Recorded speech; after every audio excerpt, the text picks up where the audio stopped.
disponibilizando a estar aqui conosco para debater esse tema tão importante, essa quebra de tabus e exatamente novos paradigmas que estão acontecendo no Brasil. E parabenizar mais uma vez a Procuradoria da Fazenda Nacional com essa nova mentalidade que está imperando no sentido de possibilitar esse diálogo e esses acordos com respeito, com isonomia, com exatamente respeito à capacidade contributiva, à justiça fiscal, o princípio da celeridade de processo, que são princípios que estão expressos na lei. E, a partir desses novos tempos, começar a gente mudar aquela mentalidade de litigiosidade. Ou seja, até hoje no Brasil, a gente sempre imperou aquela cultura que vem das faculdades. O aluno da faculdade de Direito, o advogado, ele começa para litigar. Ele é preparado para litigar, ele é preparado exatamente para fazer acordos. A primeira vez que se tentou no Brasil implantar essa transação, tivemos alguns problemas, e foi em 2009 que começamos, exatamente por muita resistência, e dizer que estava se implantando uma possibilidade de proteger o sonegador. Na realidade, a transação é uma possibilidade de ganho para a Fazenda, para os contribuintes, para a Procuradoria da Fazenda e para o próprio Judiciário. Não há vencedores, não há ganhadores. Haverá acordos que, com isso, extinguirão processos. Eu nunca demais repetir que a gente tem mais de 30 milhões de processos só de exercícios fiscais, com partido tributário acima de 4 bilhões, né? 4 bilhões, não, 4 bilhões, né? E exatamente dá quase o valor, mais da metade do PIB brasileiro. Então, é importante esses instrumentos que são, começou com a dação em pagamento, a transação, o negócio processual. Então, são novas formas de se extinguir litígios tributários com ganhos para todo mundo. Hoje nós estamos aqui com o doutor Cristiano, que é da Subprocurador-Geral da Fazenda Nacional em Brasília. Estamos também com a doutora Juliana, que é chefe da dívida ativa da Fazenda Nacional em São Paulo, e o doutor Bernardo, que é o procurador regional da 4ª Região Fiscal de Recife, de Pernambuco, né? E estamos aqui mais uma vez já para ver a transação da parte prática, ou seja, como operacionalizar, como o contribuinte vai poder fazer essa transação. Agradecer a todas as pessoas que estão aqui nos assistindo, né? São pessoas que estão interessadas em conhecer esses novos paradigmas e essa nova legislação, como ela será implantada. Ou seja, estamos inaugurando um novo momento, e aí já houve transação, né? Porque as pessoas sempre acham, não, mas vai haver realmente transação, ou isso vai ficar apenas uma lei a mais. Eu acredito sim que todos nós estamos apostando nisso. Vamos designar 20 minutos para cada palestrante e teremos depois perguntas. Quem quiser desejar fazer, poderá fazer perguntas pelo chat, nós iremos repassar para os palestrantes e, posteriormente, esses palestrantes responderão essas perguntas. Se quiser haver um debate entre vocês, entre a gente que tem oportunidade, a gente vai falar. Então, para iniciar, vamos passar a palavra para o doutor Cristiano, que ele vai dar rapidamente linhas gerais do que é transação, essa transação que poderá ser uma proposta individual do contribuinte, ou uma proposta individual da fazenda, em determinados casos, ou ela poderá ser por adesão. E aí, depois, vamos falar um pouco sobre os critérios limites com a doutora Juliana para ver essa transação, e depois o doutor Bernardo vai falar sobre a transação e a questão da responsabilidade solidária para a procura. Bem-vindo a todos, obrigada mais uma vez por estarem conosco, e aí passa a palavra para o doutor Cristiano para dar essa geral sobre transação, exatamente falar sobre a utilização de ativos para liquidação desses débitos como forma de acordo dentro dessas transações. Doutor Cristiano, a palavra é sua. Boa tarde a todos. Vou começar agradecendo mais uma vez o convite, doutora Mary, doutor Antônio. Também cumprimento aqui o doutor Bernardo, né, meu colega lá de 5ª Região de Procuradoria Regional, nosso procurador regional. Doutora Juliana, que é a procuradora-chefe lá na 3ª Região Fiscal, que a Procuradoria tem uns números diferentes em relação à receita, né? onde a Receita é quarta fiscal, a gente é quinta, e São Paulo é a oitava fiscal e a nossa terceira, né? Então a região, a Receita tem 10 regiões fiscais, a PGFN tem 5, né? Nossa estrutura é mais enxuta, somos o primo pobre do Ministério. Nem tanto, nem tanto. Então, agradecendo e também cumprimentando a todos que estão nos assistindo nesse momento. Mais uma, eu acho que é uma oportunidade sempre tratar da transação tributária, né? É um tema e uma lei, né, que ela realmente mudou um paradigma. Ela, repito, eu gosto sempre de repetir isso, talvez essa crise, essa pandemia tenha iluminado um pouco, deixado um pouco que as pessoas não despertassem para a grande novidade, para a grande mudança de paradigma que a gente tem hoje, né, no relacionamento do fisco com o contribuinte, né? A gente partiu de um cenário onde não era possível nenhum tipo de acordo, nenhum tipo de arranjo entre o contribuinte e o fisco, seja no âmbito do contencioso ou na cobrança da dívida ativa. Então, o sistema todo estava estruturado, como a doutora Melby bem falou, para um conflito, né? O sistema estava preparado para uma briga, para uma disputa tributária entre o contribuinte e o fisco, e agora a gente inseriu algumas camadas de consensualidade nesse item procedimental relacionado à relação tributária, obrigacional tributária. Na nossa lei 13988, existem 3 grandes modalidades de transação. Tem uma transação primeira modalidade, né? O primeiro capítulo que isso traz. Tem um capítulo de disposições gerais, que se aplicam a todas as transações, e tem um primeiro capítulo que trata da transação na cobrança da dívida ativa. Esse é um grande eixo da lei, que é um eixo destinado a tratar os problemas da cobrança da dívida ativa, relacionados à cobrança, questões, conflitos que emergem dessa relação de cobrança entre a PGFN, no caso a dívida ativa da União, e o contribuinte. Tem um outro grande eixo da medida provisória, e agora lei, que é a transação no contencioso de relevante e disseminada controvérsia jurídica. É o que é chamado contencioso de tese, a transação de tese, né? Essa talvez, em relação à dívida ativa, essa talvez seja a mais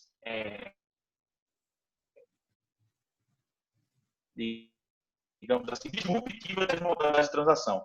Mas, sem dúvida, o grau de inovação da transação do contencioso ele é maior do que o da transação na cobrança da dívida ativa. E tem uma terceira modalidade, os créditos de pequeno valor, assim definidos como os créditos ou controvérsias que giram em torno de até 60 salários mínimos, foi o patamar que foi colocado na lei. Então, vem a lei 13988 com 3 grandes modalidades, que são essas 3 que eu mencionei. A gente aqui hoje vai tratar da transação na cobrança da dívida ativa, que é a parte da lei que está regulamentada, que está operacional. Os demais 2 capítulos restantes que eu falei, da transação do contencioso de teses relevantes e disseminadas, e a transação envolvendo as causas de menor complexidade, os pequenos litígios tributários, eles aguardam uma portaria do ministro da Economia, né, que está em fase final, deve ser publicada em breve, eu creio que até o final da semana é possível que saia essa portaria, e com isso a gente vai ter a 13988 com as 3 grandes com os 3 eixos funcionando, né? E com isso a nossa expectativa é realmente distensionar a relação, fazer com que esses acordos aconteçam, né, tanto na cobrança da dívida ativa quanto nas grandes teses, pegar umas grandes teses e se resolver com base no acordo, né? E também nos contenciosos de menor complexidade, de pequeno valor, também tentar coacionar e diminuir a quantidade de processos que tem nessa camada, nessa faixa. Então, feito esse esclarecimento em relação aos 3 grandes eixos, né, e pontuando aqui o que a gente vai tratar, que é o da transação na cobrança da dívida ativa, ela pode acontecer, via de regra, por duas vias. Tem uma via por adesão, que é quando a PGFN publica um edital, ou uma portaria, ou algum ato público, ela publiciza uma proposta já customizada, já preparada, pré-formatada, e coloca à disposição dos contribuintes para fins de adesão ou não àquela proposta. Nessa forma, não há digamos assim, espaço para uma individualização maior. A PFN faz essa avaliação e oferta isso para que os contribuintes façam adesão ou não.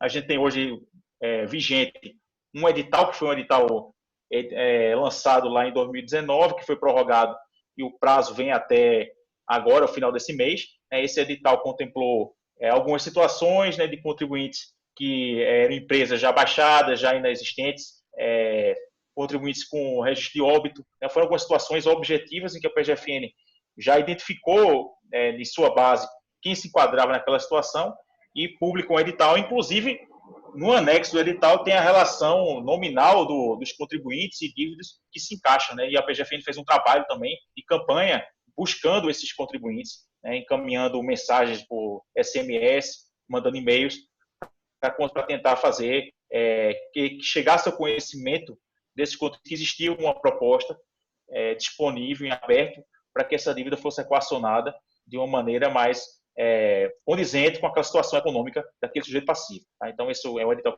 que existe. Existe também uma transação que a gente chamou de extraordinária, que é a da portaria 9924, que foi a primeira medida editada pela PGFN quando começou os efeitos, mas começaram a se sentir os efeitos econômicos da pandemia. Lá em março, a PGFN soltou essa transação extraordinária com o objetivo de tentar diminuir o impacto no caixa das empresas diante do problema de liquidez, que foi o primeiro problema que veio com a crise, foi um problema de liquidez nas empresas. Então, essa transação extraordinária, ela trouxe condições diferenciadas para o contribuinte se regularizar, trouxe uma entrada reduzida, foi um prazo alongado e foi disponibilizado para praticamente todos os contribuintes que estavam na dívida ativa, salvo algumas hipóteses de débito e dívidas que não são passíveis de transação ainda, que é o caso da dívida do regime do Simples Nacional, que precisa de uma lei complementar ser aprovada para que a gente possa também transacionar com esse tipo de crédito. Então, a transação extraordinária foi bem ampla, foi a primeira medida, aplicava a todos os contribuintes praticamente na dívida ativa, com o objetivo de tentar ajudar nesse impacto da pandemia. A PGFN trabalha com outra portaria, que também deve ser editada, eu espero que essa semana, né, em que vai se trazer mais modalidades, novas possibilidades, desta feita, também trazendo a possibilidade de descontos e prazos alongados, em que a PGFN vai analisar a capacidade de pagamento do sujeito passivo através de uma análise que vai ser feita no momento da adesão pela internet. Então, um processo automatizado, o contribuinte vai prestar algumas informações, notadamente as informações sobre os fatos econômicos mais recentes. Então, o sistema da PGFN vai verificar a situação econômica daquele contribuinte e vai tentar moldar para ele uma proposta na hora que ele completar essa prestação de informações para fins de adesão e fechar um acordo ali. Tá? Então, isso a gente vai, saindo dessa portaria, a gente vai também fazer um trabalho grande de orientação e de divulgação, né, dessas modalidades e também vamos ficar à disposição também em outros eventos para o que realmente for necessário. Bem, passando ao tema específico, né, esse primeiro formato, todas as formas que eu me referi, são transações por adesão, em que a PGFN pré-formata os termos do acordo. Existe a outra via, que é a via individual, que é uma via que está disponível e que vem acontecendo. As unidades da PGFN têm feito acordos individuais de transação. Lógico que, pela natureza de uma proposta individual, ela exige digamos assim, um conjunto documental a cargo inicialmente do contribuinte, a partir dessa proposta que tem uma série de documentos bem à semelhança do que a legislação exige para uma recuperação, uma RJ, né, uma recuperação judicial. Quando o contribuinte vai ingressar com a RJ, ele tem que apresentar a documentação. A nossa regulamentação ela é bem parecida, praticamente é o mesmo conjunto documental que ele apresenta na RJ, é o que apresenta no nosso denominado plano de recuperação fiscal. O contribuinte vem com a proposta individual apresentando um plano de recuperação fiscal. E aí ele realmente abre toda a situação econômica e patrimonial para a PGFN, né, com o objetivo de conseguir fechar um acordo. Né? E nesse contexto, é possível que o contribuinte traga, nessa sua proposta, alguma garantia. Né? A legislação e a nossa portaria ela não traz nenhuma restrição ao tipo de garantia.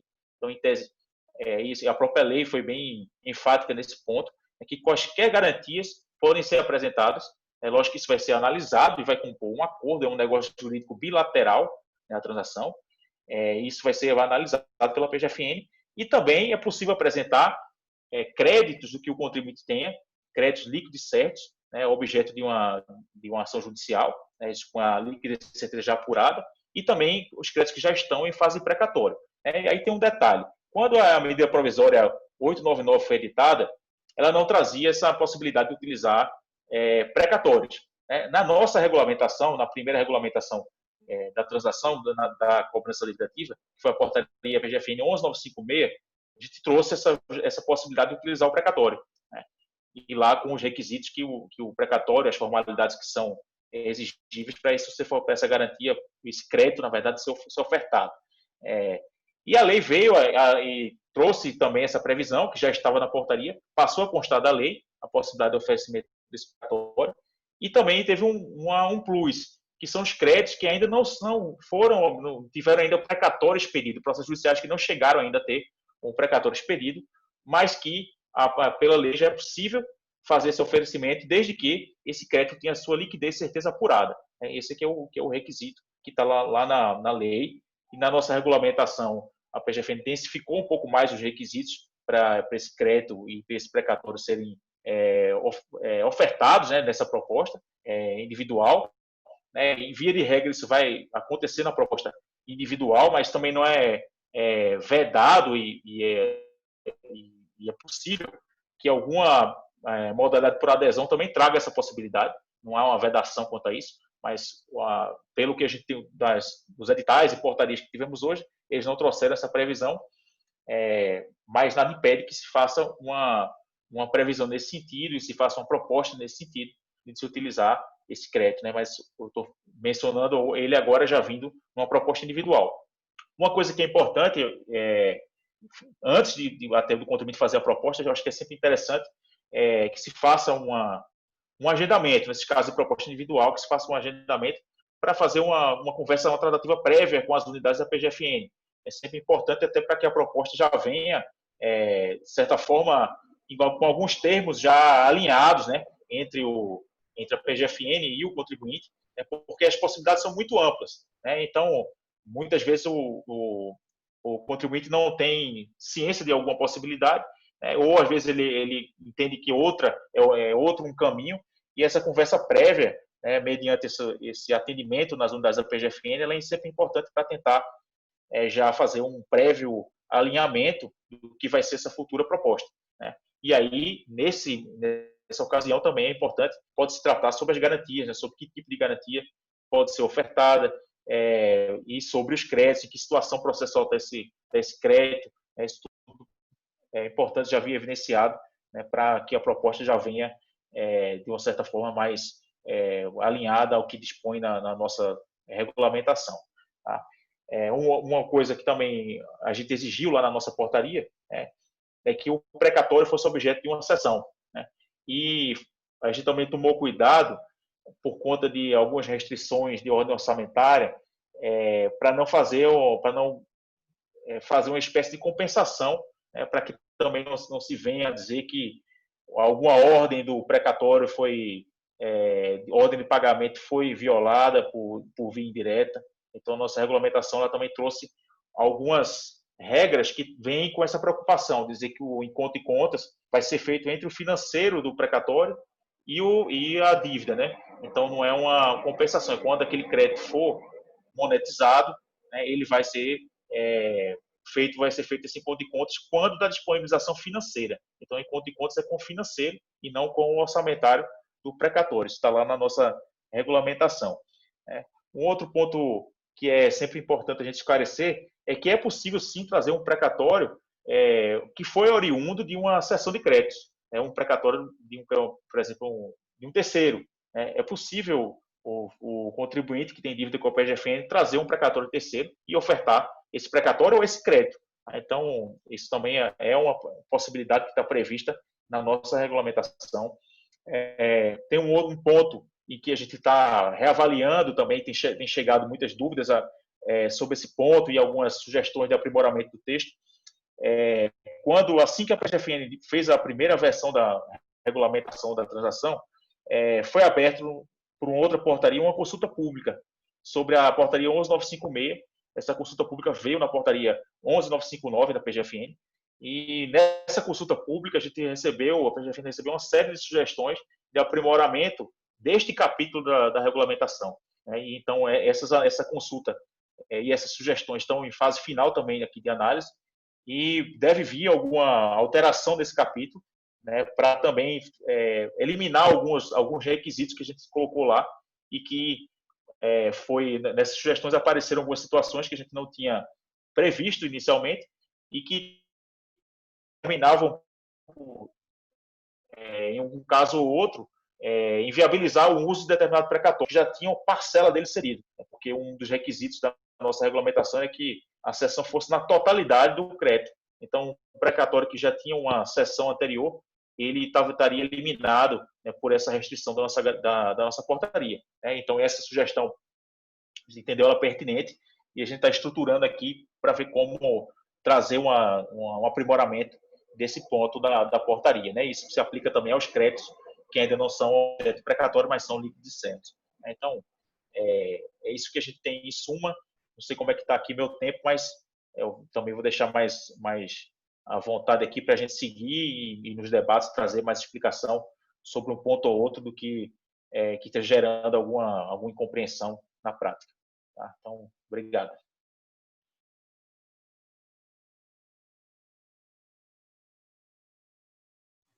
Tá sem áudio, Mary.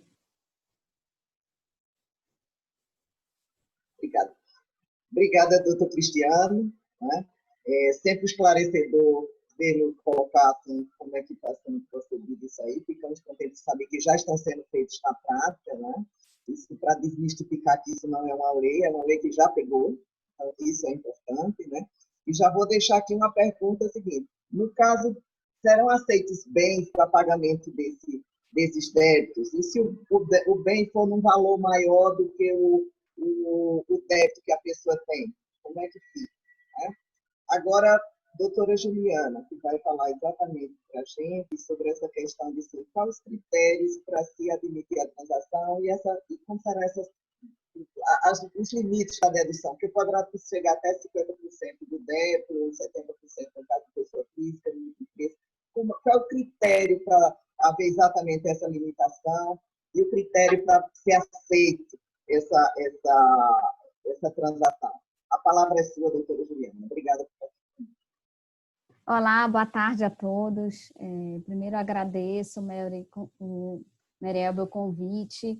Realmente é um prazer enorme poder estar aqui ao lado de dois colegas que eu admiro muito, Cristiano e Bernardo.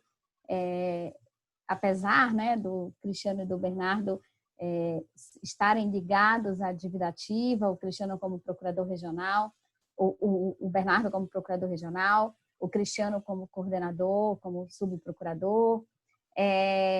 Eu trabalho com a chefia da defesa, mas essa é uma parte boa da transação, né? Ela trouxe essa união entre essa divisão que a gente tem na Procuradoria de Dívida e Defesa, exatamente porque a gente trabalha dentro de uma norma que prevê tanto a transação dos créditos inscritos em dívida ativa, quanto a transação daqueles créditos que a gente chama que fazem parte do contencioso, mas que podem envolver uma tese jurídica que garantam à União oferecer ao contribuinte uma transação. Então, eu agradeço, Mary, pelo convite, agradeço ao Antônio, que está aqui também conosco, e eu vou falar, na verdade, eu vou dividir essa minha fala de 20 minutos entre esses critérios para a efetivação da transação e também vou falar um pouquinho da distinção e da confluência entre a transação e o negócio jurídico processual. Eu acho que é importante a gente trazer para esse debate todos os instrumentos que estão aí à disposição da Fazenda Pública para garantir essa conformidade fiscal.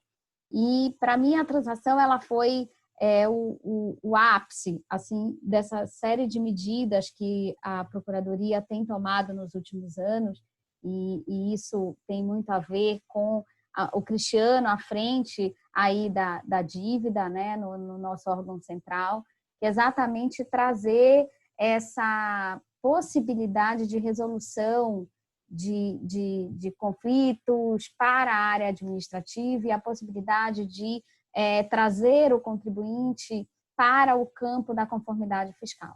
Então, a gente tem vários exemplos do que a Procuradoria fez nos últimos anos, a Portaria 33, a gente tem o negócio jurídico processual e a transação.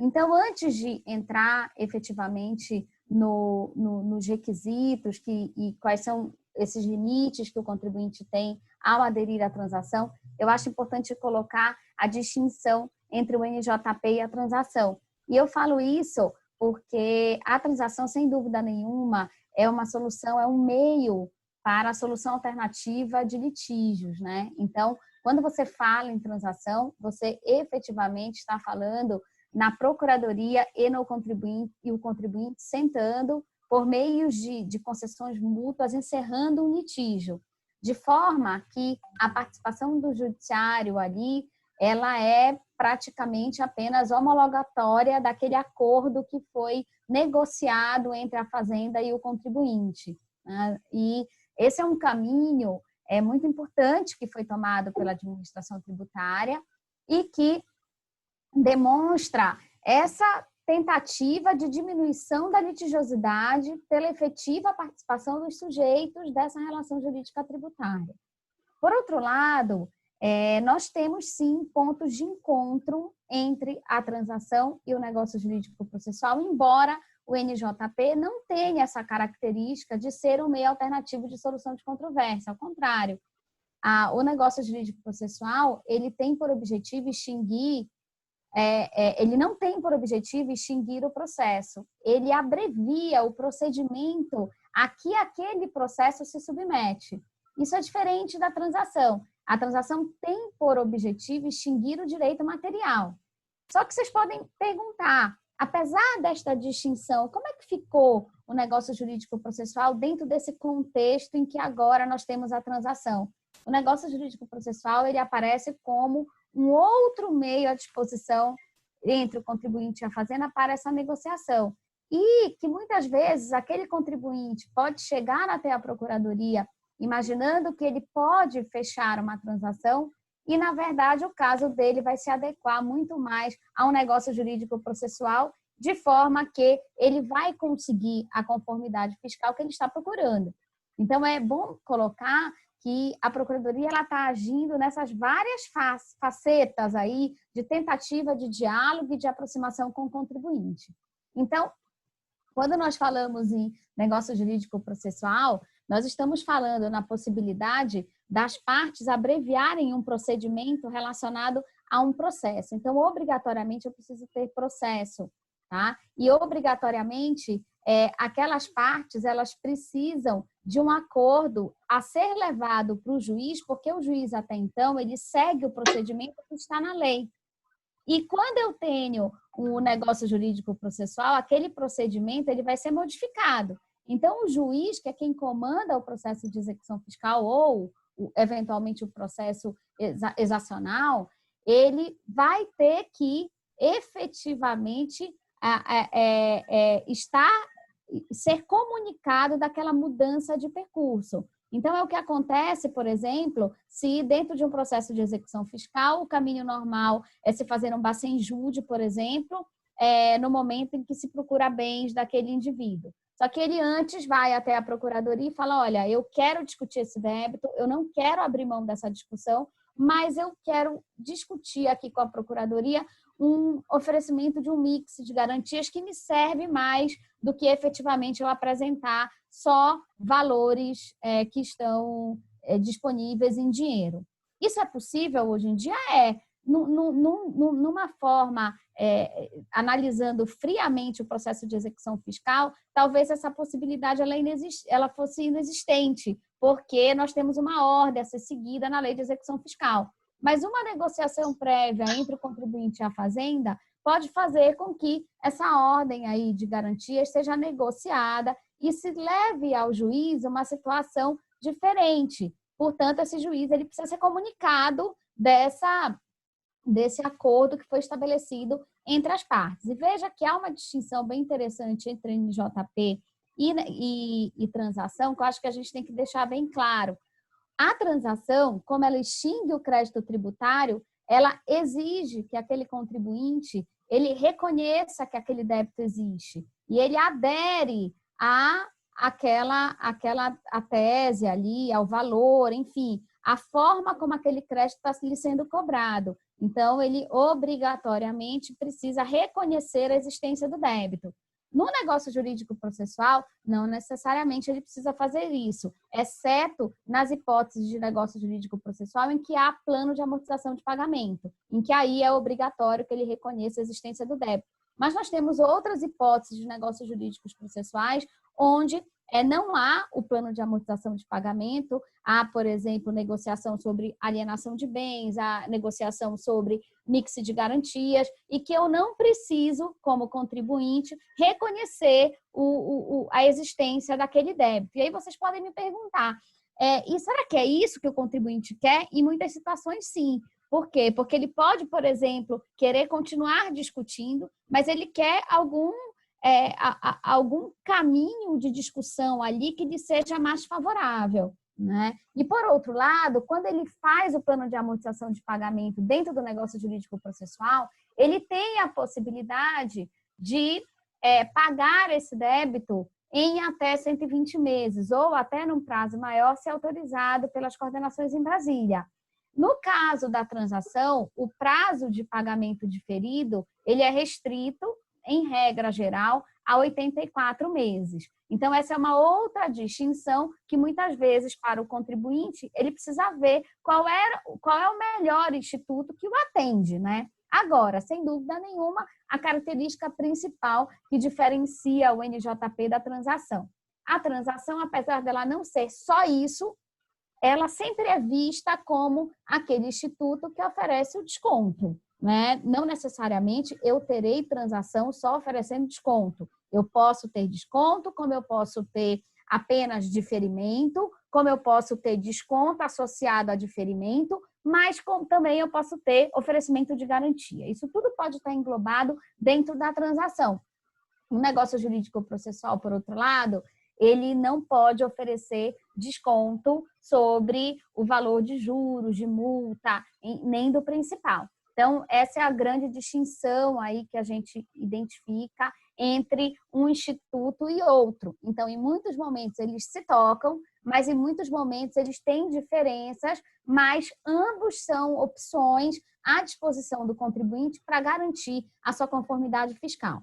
Visto isso, a gente passa para a análise da transação. Dentro do que o Cristiano já falou, eu acredito que o contribuinte ele tem muito mais dúvidas em relação àquela transação que não que parte dele, né? Onde ele pode levar à administração tributária um plano customizado de pagamento daqueles créditos, se beneficiando, obviamente, dos eventuais descontos que a legislação permite. Então, a transação por adesão, eu não tenho margem para discussão, porque todas as hipóteses, elas já vêm pré-estabelecidas no edital.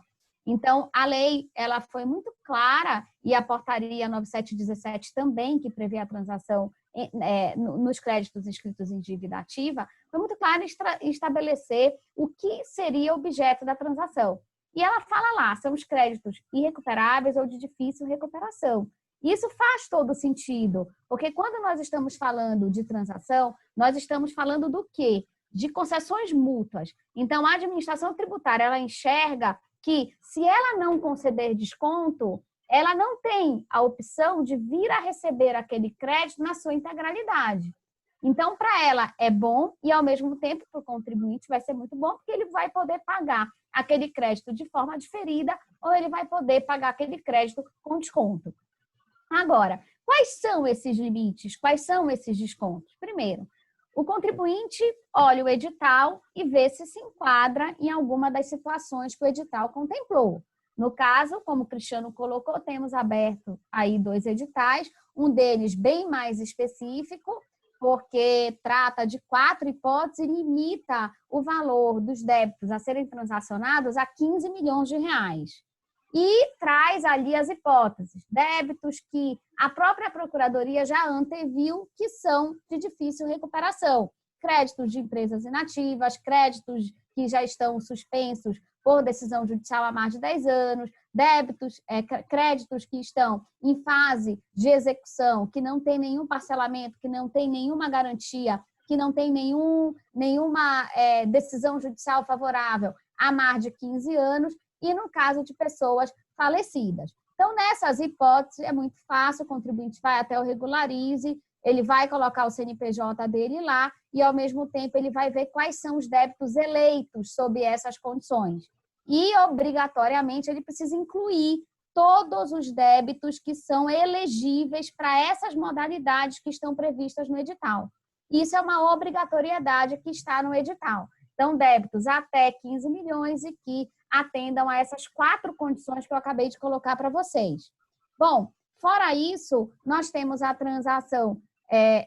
E dentro dela, Mary, que foi o que você queria saber, como é que ficam os descontos, né? E como é que é o diferimento desse pagamento? Em regra geral, o desconto é até 50% e o prazo de pagamento é até 84 prestações. Essa é a regra geral para a transação em todas as modalidades. Nós temos uma regra que eu digo específica, porque algumas instituições, como instituições de ensino, santas casas, sociedades cooperativas, conseguiram, empresas que são simples, elas conseguiram prazo maior, seja de diferimento do pagamento até 100 parcelas, acho que é isso, e conseguiram um desconto de até 70%.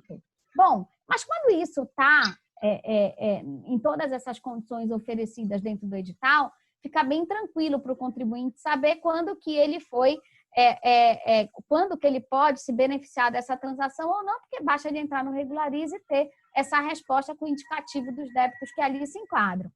Acho que a grande questão é quando o contribuinte vai querer apresentar uma proposta de transação. Nesse caso, a regra geral, para os contribuintes em geral, é que ele vai poder ter um desconto de 50% e ele vai poder pagar esse débito em até 84 prestações. Como é que o contribuinte vai fazer? Primeiro, ele precisa demonstrar que ele não tem condições de pagar aqueles débitos dele em aberto, e esses débitos têm que ser superiores a 15 milhões de reais, não tem condição de pagar aquilo dentro de 5 anos sem o efetivo desconto.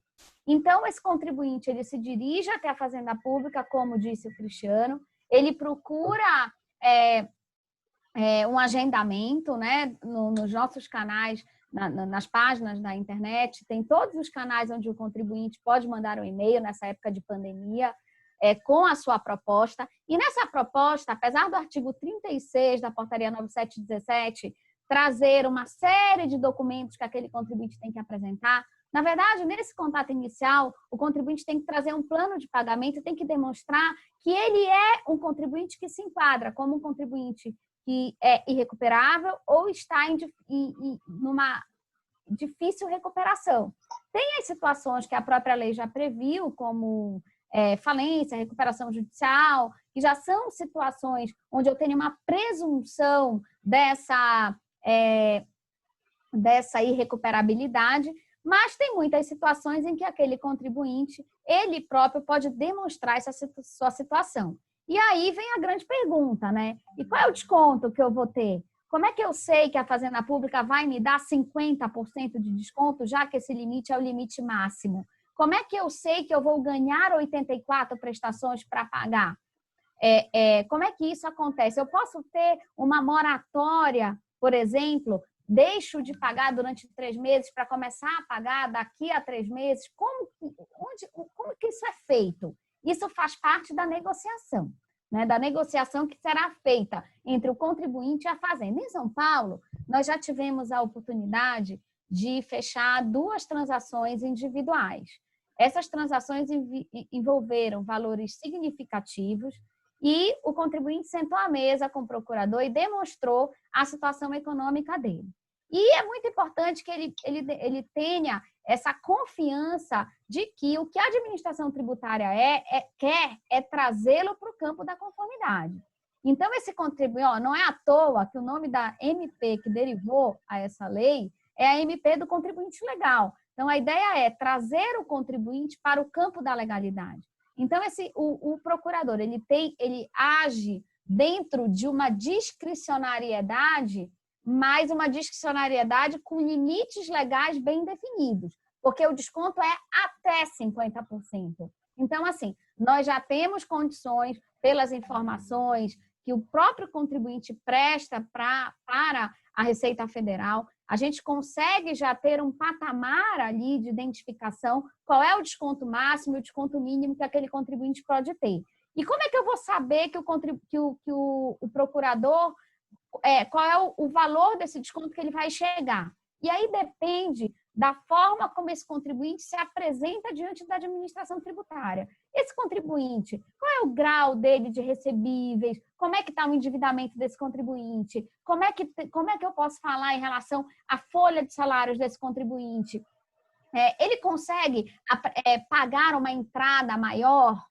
Ou seja, fazer com que o valor que entre nos cofres públicos seja maior logo no começo em que ele faz a transação?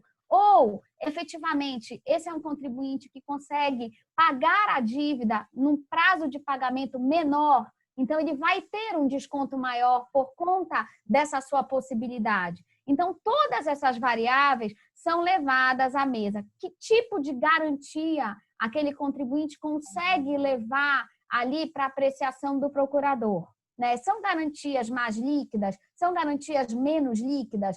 É um contribuinte que ele reiteradamente descumpria parcelamentos? Todas essas variáveis são levadas em consideração no momento do deferimento, né, dessa transação individual. Então, o contribuinte, sim, vai sentar com o procurador e ali vão ser definido aquele plano de pagamento para realizar um dos objetivos da transação, né? Um dos objetivos da transação é identificar uma situação econômica que aquele contribuinte passa, que impede que ele se regularize e venha a transação e traz esse contribuinte para o campo da conformidade fiscal. Então, sem dúvida nenhuma, que a transação ela vem trazer para nós, advogados públicos e privados, uma nova realidade, né? Nós passamos a conversar e temos, sim, que estabelecer uma relação de confiança de que o que a Procuradoria quer é o melhor para o contribuinte e o que o contribuinte quer é o melhor para a sua situação econômica financeira. Então, é aquela história, contribuinte e fazenda de um mesmo lado, buscando a conformidade fiscal. Então, eu não sei também como é que está o meu tempo, mas eu posso ir encerrando e ficar disponível para que a gente possa debater um pouquinho mais à frente. Obrigada, doutora Juliana. Realmente muito esclarecedor, inclusive os pontos que você colocou foram muito importantes. E aí eu terminei ficando uma dúvida com uma coisa que eu já achava que tinha... Claro, vou deixar essa pergunta encaixada para você me dizer depois. Né? Nesse caso, só débitos, quem tem débito irrecuperável de difícil recuperação que pode propor, ou um contribuinte que esteja em uma situação, digamos, razoável financeiramente, mas ele tem até certeza do direito dele, mas ele quer encerrar esse litígio porque está há anos se prolongando. Né? Então, se aplica também para quem está nessa situação, eu deixo essa pergunta, e aí a questão, então os descontos sempre vão ser o máximo, não existe uma gradação até 50%, até 70%, que vai ser dosado pela administração. Deixa essas perguntas para que a gente, na próxima rodada, possa responder. E aí, vou passar a palavra agora para o doutor Bernardo, que vai colocar exatamente como é que fica a transação com relação à responsabilidade tributária dos grupos econômicos, se o sócio responsável vai poder entrar com o pedido de transação, como é que fica colocado isso aí dentro dessa transação. Doutor Bernardo, a palavra é sua. Boa tarde a todos, doutora Marielbe, doutor Antônio, obrigado pelo convite. É sempre uma satisfação participar desses eventos patrocinados por vocês, né? Sempre com muita qualidade na discussão e sempre uma oportunidade para a gente poder conversar com a sociedade. Isso é sempre muito salutar e a gente sempre ganha muito com essa conversa, né? A gente não só traz informações, como leva também demanda de vocês e essa interação é extremamente valiosa. Então, obrigado a vocês pelo convite. Doutora Juliana, doutor Cristiano, estimados e admirados colegas, uma honra, né, estar aqui ao lado de vocês nessa ocasião. E eu fiquei incumbido aqui de falar sobre a questão da responsabilidade patrimonial e tributária no âmbito da transação, né? E eu queria iniciar já ressaltando a importância que é esse novo instituto que vem ao mundo jurídico, né? A transação é um anseio que não vem apenas do desejo dos contribuintes de uma maneira geral, né? A própria administração pública também tem todo o interesse em que essa fórmula dê certo, né? De nossa parte, há toda boa vontade para que essa seja uma fórmula de sucesso, né? E o grande objetivo é exatamente esse, a gente abandonar aquela ideia da contraposição ferrenha de interesses sempre entre o fisco e o contribuinte e partir de agora em diante para uma solução do ganha-ganha, né? A gente, na verdade, propõe uma parceria junto aos contribuintes para que, mediante diálogo, mediante um incentivo à conformidade fiscal, a gente consiga juntar os interesses, e eu acho que é interesse de todos nós, né, da sociedade como um todo, seja de que lado estiver atuando, a conformidade fiscal e a segurança jurídica, né? Então, acho que o mais importante disso tudo é a gente conseguir delinear de uma maneira muito clara como essa transação ela vai ser encaminhada, como ela vai ser tratada, e a gente chegar a um bom termo em soluções que venham a trazer fim de litígios e, ao mesmo tempo, segurança jurídica para ambas as partes. Então, a gente está caminhando muito bem, a gente também tem verificado aqui no âmbito da Quinta Região uma quantidade muito grande de propostas de adesão a transações.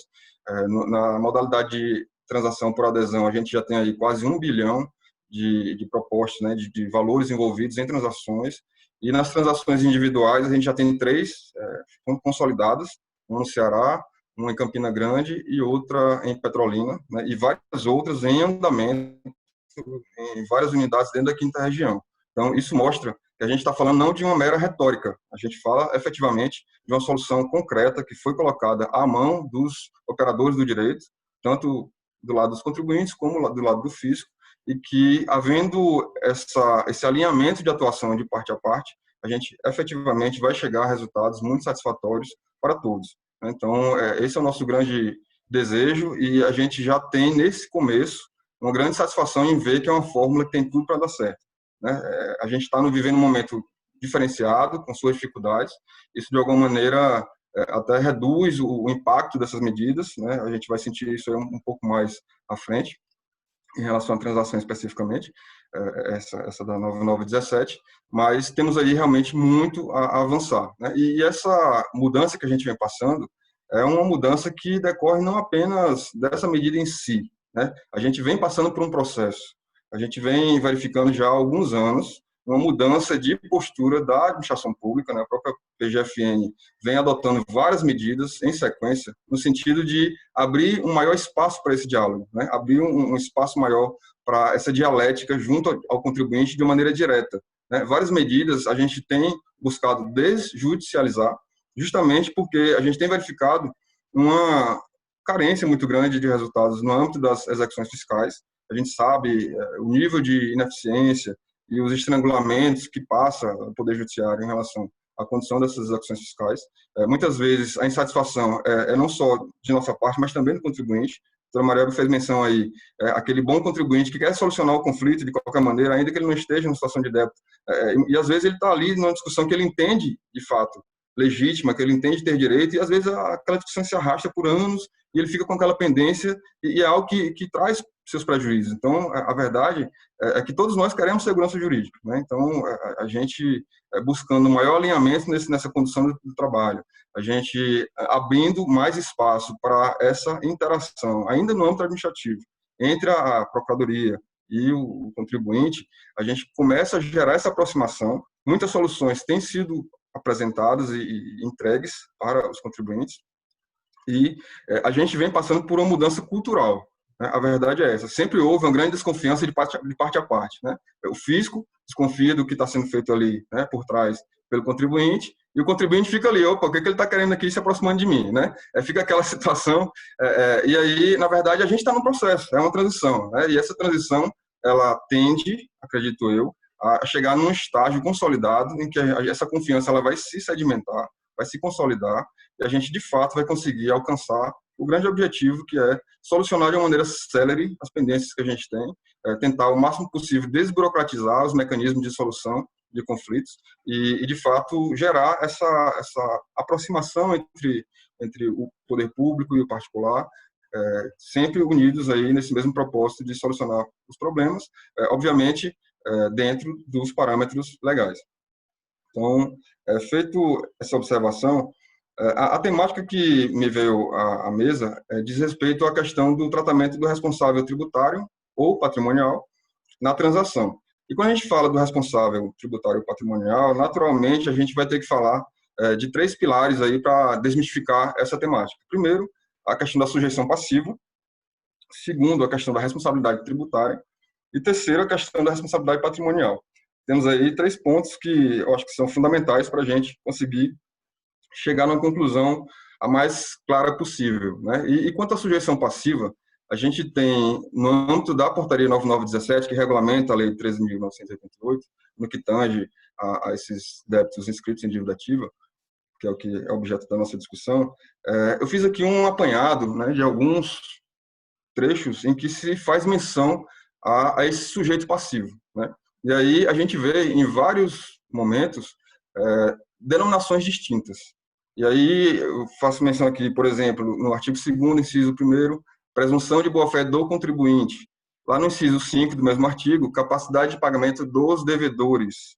Lá no artigo 3º, inciso 1, faz-se menção a viabilizar a superação da situação de crise do sujeito passivo. Então, veja que em várias passagens a gente tem contribuinte, devedores, sujeito passivo, termos distintos aplicados de maneira variada no decorrer do texto. E aí, fica muito claro para nós que, quando se trata dessa sujeição passiva, a gente está falando da sujeição passiva de uma maneira global, né? Falando do seu gênero, e não identificando ou limitando especificamente o campo de abrangência dessa sujeição passiva. E aí a gente, quando vai falar dessa sujeição passiva, a gente naturalmente passa pela ideia da sujeição passiva direta e da indireta, né? A direta que diz respeito diretamente ao próprio contribuinte, que é aquele que tem relação pessoal e direta com a situação que constitui o fato gerador, e a sujeição passiva indireta, que diz respeito à responsabilidade, que vem por substituição ou por transferência, nos casos de solidariedade, sucessão e responsabilidade. E aí, o responsável, que é o ponto-chave aqui da nossa conversa, é aquele que não se reveste da condição de contribuinte, né, e que sua obrigação decorre de disposições expressas de lei, né? E existe aí várias discussões a respeito desse liame entre o que é o responsável e o que é o contribuinte, o que é o corresponsável, até que ponto há solidariedade e quais são os aspectos e os viés em que essa solidariedade ela impacta nos efeitos dessa relação contribuinte, responsável e fisco, né? Mas assim, a gente nem pretende entrar nessa discussão agora, mas o que é importante a gente ter em mente aqui é que existem essas categorias, contribuinte e responsável, né? E lá no artigo 126, é um ponto também que é muito importante a gente ter em mente, a capacidade tributária passiva independe de estar a pessoa jurídica regularmente constituída, bastando que se configure uma unidade econômica, né? Esse ponto é muito importante, porque mais na frente a gente vai tratar da questão dos grupos econômicos, que eu acho que é o grande né, assunto quando se fala da questão da responsabilidade, e a gente já está compondo aqui alguns aspectos que vão ser importantes no desfecho dessa nossa conversa. E lá no artigo 128 do CTN, a gente tem, né, a regra que estabelece que a lei pode atribuir a responsabilidade pelo crédito tributário à terceira pessoa, vinculada ao fato gerador da respectiva obrigação. E aí, esse trecho, vinculada ao fato gerador, e quando se atrela isso à responsabilidade, é que tem gerado uma enorme discussão no âmbito doutrinário, no âmbito jurisprudencial e no âmbito administrativo.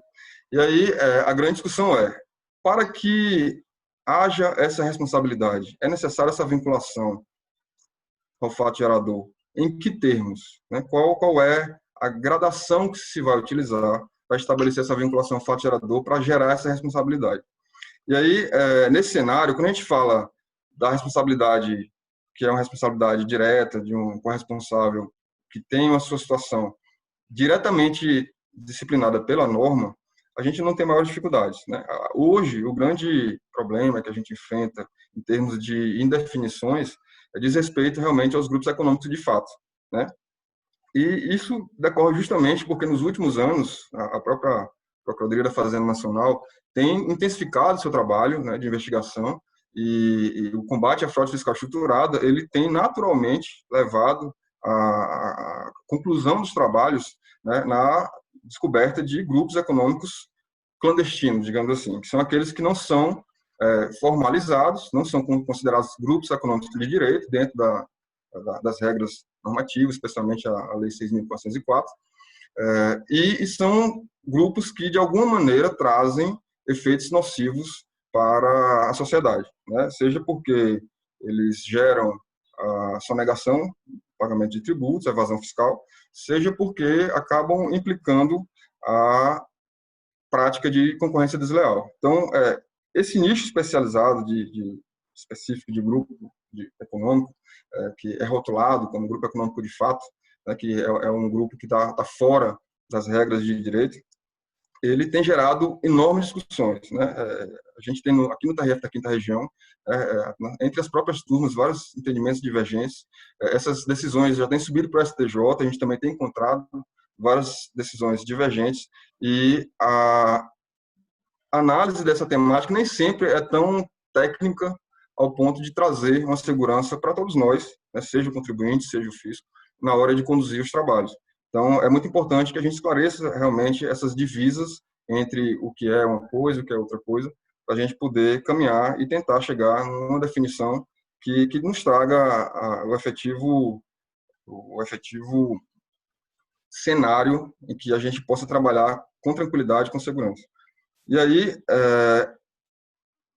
quando a gente fala de transação, a gente vem logo à mente a possibilidade de esses grupos econômicos, de fato, né, se apresentarem para poder solucionar os seus problemas, né? Porque, queira ou não, esses grupos econômicos, de fato, também são unidades econômicas que estão, né, produzindo e gerando seus efeitos no meio econômico, né, na economia, e, de alguma maneira, é interesse de qualquer um, né, solucionar seus problemas. A gente parte, inclusive, na regulamentação da lei, dessa boa-fé do contribuinte, da presunção dessa boa-fé. Então, a gente presume que todos têm interesse em regularizar a sua situação. E aí, a pergunta que vem, esse grupo econômico de fato, ele tem condições de participar dessa transação? Qual é a situação dele? Como isso vai ser tratado? Né? Antes da gente chegar nessa resposta, a gente precisa definir, que é um ponto que gera extrema divergência e gera extrema dúvida, sobre o que é a responsabilidade tributária e o que é a responsabilidade patrimonial. Né? São situações distintas. A gente, mais recentemente, especialmente depois do advento aí do incidente de desconsideração da personalidade jurídica previsto no CPC, né, a gente vem se deparando com discussões novas que têm trazido aí novas luzes a essas questões no âmbito jurisprudencial, no âmbito administrativo, e é importante a gente fazer uma divisão muito clara do que é responsabilidade tributária e o que é patrimonial, porque cada um tem os seus efeitos, cada um tem as suas consequências, seus desdobramentos. Então, quando a gente fala da responsabilidade tributária, e aqui eu vou manter um enfoque nos grupos econômicos, porque é o grande assunto, é o que mais gera interesse e gera dúvidas, a gente tem ali no artigo 124.1 do CTN, né, um ponto mais sensível para essa discussão, que é justamente a solidariedade decorrente do interesse comum na situação que gera o fato gerador da obrigação tributária. E aí, esse interesse comum, no grupo econômico de fato, ele vem recebendo diversas leituras, né, e uma das leituras a qual eu me filio é de que, quando há a prática de fraude, né, essa prática de fraude ela gera um liame entre o praticante da fraude, o agente fraudador, com esse fato gerador que gerou a obrigação tributária. Né? E aí, de alguma maneira, há uma repercussão econômica, né, nesse viés em que se visualiza esse liame. Esse não é um entendimento pacífico, há imensa divergência a respeito disso, e há quem não defenda esse ponto de vista, exatamente sobre a alegação de que, quando se fala nesse liame, deve-se olhar sobre o seu aspecto jurídico e não econômico. Né? E aí, nesse aspecto, haveria de ocorrer, de fato, uma ligação direta na constituição do fato gerador, né? Um liame jurídico. Né? E aí, essa é a grande divergência. Então, para parte as correntes doutrinárias e jurisprudenciais que interpretam essa norma, sob essa análise dos grupos econômicos de fato, não haveria a responsabilidade tributária caso o agente econômico, que tem patrimônio, por exemplo, ali no seu acervo, não esteja diretamente ligado à prática do fato gerador daquela obrigação.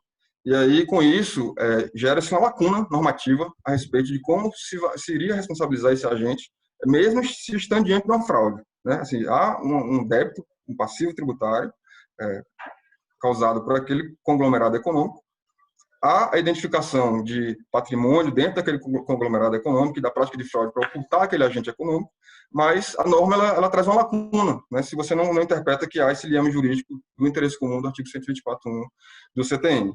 E aí, diante desse cenário, para quem é adepto dessa corrente, a gente encontra um outro caminho para viabilizar essa responsabilização, né? Então, se a gente não tem, seja no artigo 124.1 do CTN, seja nos artigos 129 a 138, que trazem lá responsabilidade de sucessores, responsabilidade de terceiros e responsabilidade por infrações, se a gente não enquadra claramente a atuação do agente econômico em uma dessas hipóteses previstas no CTN, que denotam claramente a responsabilidade tributária desses agentes, a gente tem como atingir esse patrimônio que é decorrente de uma prática fraudulenta e que gerou um prejuízo ao erário, né, por outra via. E essa via seria exatamente a via da responsabilização patrimonial, né?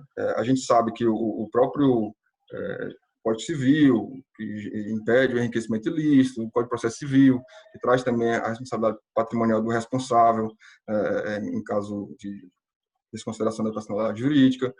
Tem várias normas, inclusive o próprio artigo 50 do Código Civil, que traz as hipóteses de abuso de direito e decorrente de desvio de finalidade ou confusão patrimonial.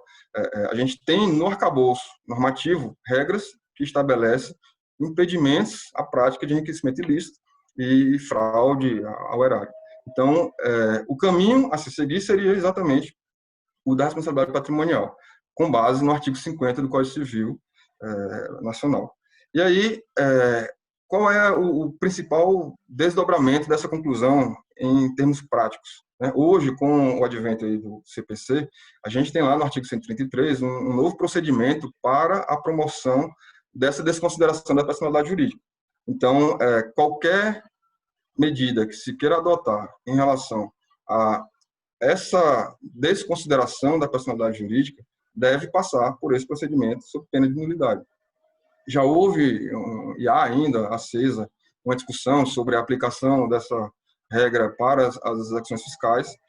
Isso tem sido alvo de grandes debates, né, no âmbito doutrinário e mesmo jurisprudencial, mas, a nosso ver, há como conformar tranquilamente, né, ambos os institutos, e a gente tem como se cercar das formalidades necessárias para a adoção desse procedimento, sem perder de vista a efetividade da medida. Existem instrumentos de tutela de urgência e outras medidas que podem cercar o crédito público de proteção e, ao mesmo tempo, se adotar as cautelas legais para evitar qualquer discussão posterior a respeito de eventual nulidade no reconhecimento dessa desconsideração. E aí, a gente tem no IDPJ um instrumento para viabilizar essa desconsideração da personalidade jurídica nos casos em que é necessária a responsabilização patrimonial do agente econômico quando a prática desse abuso de direito, né, abuso da personalidade jurídica decorrente do desvio de finalidade ou da confusão patrimonial e o prejuízo do credor, né? A gente aí no Código Civil teve a adoção da teoria maior da desconsideração e esses requisitos são exigíveis para configuração do Instituto. Então, a gente tem esse cenário, né, em que a gente tem uma sujeição passiva aí entre contribuinte e responsável, e a gente tem na responsabilidade esses dois vieses, a tributária e a patrimonial. Todas elas aptas a trazer a responsabilização necessária para o adimplemento do crédito público, cada uma com suas peculiaridades, com seus ritos e com seus efeitos.